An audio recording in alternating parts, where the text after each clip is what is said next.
Все мы любим гулять в различных парковых местах и ловить дзен от красивой природы. Но чтобы эта самая природа благоухала и продолжала в дальнейшем благотворно влиять на человека, за ней нужен особый уход. Как мы все знаем, у японцев особо индивидуальное общение с природой. Они стремятся уважать и любить ее, стараются оградить от пагубных воздействий и использования в эгоистических целях. Наблюдая необыкновенную практику повседневного слияния японца с природой, перед нами вырисовывается редчайшая картина существенных моментов естественного постижения мира и своего места в нем. Иностранцы, впервые посетившие осеннее Хоккайдо, часто удивляются непонятным веревочным и бамбуковым конструкциям на деревьях и кустарниках. В префектурах, где нет снега, такого не увидишь.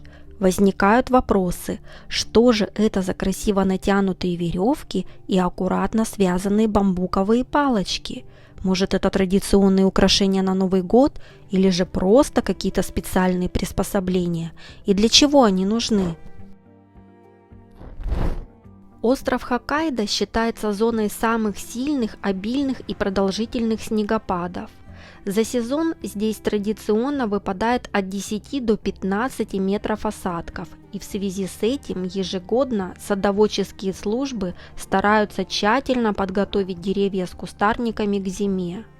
На Хоккайдо эта процедура называется фуюгакой. Кстати, в каждой префектуре оно звучит по-разному. На самом деле, такое завораживающее зрелище из веревочно-бамбуковых креплений помогает уберечь крупные ветви от поломок под снежным натиском покрова, а мелкие кустарники от замерзания. Как и когда это происходит? Все начинается осень, и каждую маленькую бздюлишную веточку, каждый кустик, каждое деревце начинают подвязывать и готовить к зиме. Вот. Подготовительные работы обычно стартуют в начале ноября и продолжаются практически весь месяц. Парковые деревья закрепляют с помощью специальных веревочных конусов юкидзури, а длинные бамбуковые строения самых низких и уязвимых растений с кустарниками укрывают соломенным покрывалом кому или просто собирают их в решетку итагой. Нужно отметить, что такие конструкции применяются не ко всем деревьям, а только к отдельному виду вечно зеленых и плодовых. Также от снеголома укрывают высокий и невысокий тип деревьев, но такие в основном можно заметить участников в садах. Такую подвязку можно наблюдать буквально в каждом дворе. Вот каждое маленькое деревце, хоть там, пускай там маленький незначительный кустик будет, все равно он будет подвязан. Вот, мы уже проходим ко второму дому. Вот. Все приготовлено на зиму. Хотя снега вот еще вон.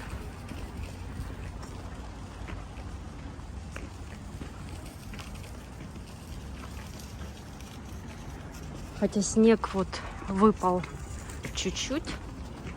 Еще как бы таких сугробов нету, но уже каждое дерево защищено. Во всех северных районах Японии установкой снегозащитных зимних ограждений занимаются профессиональные компании. Услуги, естественно, платные, и ими пользуются практически все японцы. Но некоторые умельцы или в целях экономии, или же просто как хобби успешно устанавливают снегоупорные конструкции сами, что, кстати, очень и очень сложно. Совсем новичкам на помощь приходят сети специализированных магазинов, которые предоставляют кучу разносортных веревок, соломенных циновок, бамбуковых колышков всевозможной величины и прочих приспособлений на любой вкус с вкладышами подробных инструкций.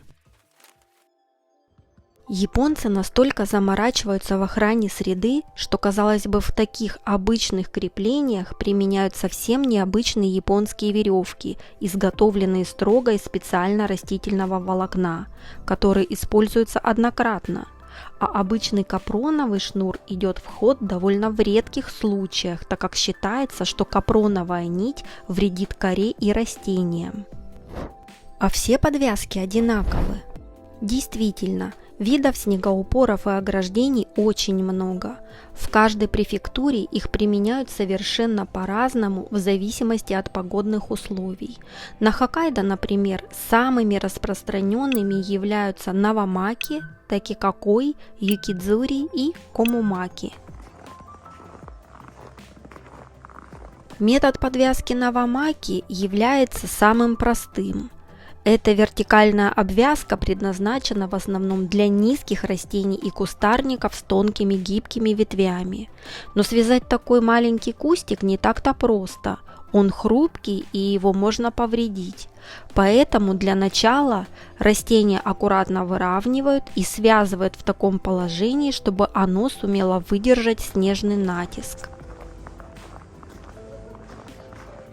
Такикокой чаще всего применяется или для небольших саженцев, или для недавно высаженных. Способ такой подвязки обычно образует коническую форму, состоящую из 3 или более бамбуковых палочек, закрепленных сверху веревкой растительного волокна.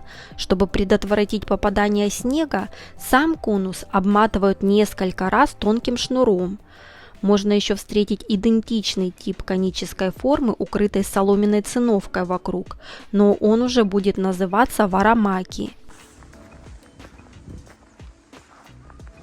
Метод подвязки юкидзури необычен, и его, пожалуй, можно назвать самым сложным, так как в нем задействовано от 100 до 800 веревочных креплений, тянущихся от вершины центральной стойки опоры, установленной посередине. Его применяют как к крупным парковым, так и к частным садовым бонсай и японской сосне мацу.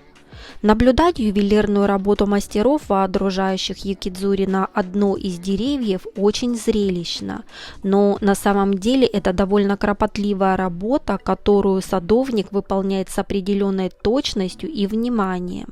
Ведь если неправильно рассчитать расстояние многократной регулировки угла и изменения положения натяжной веревки, конструкция может рухнуть даже от дуновения легкого ветерка, не говоря уже об обильном снегопаде или метели. Еще одна очень необычная модель подвязки – это комомаки. Ее применяли со времен Эдо в борьбе с вредоносными личинками на древовидных вечнозеленых растениях саговника. Сейчас такую подвязку нередко можно встретить как утепленное обертывание на стволах японских сосен в садах и парках.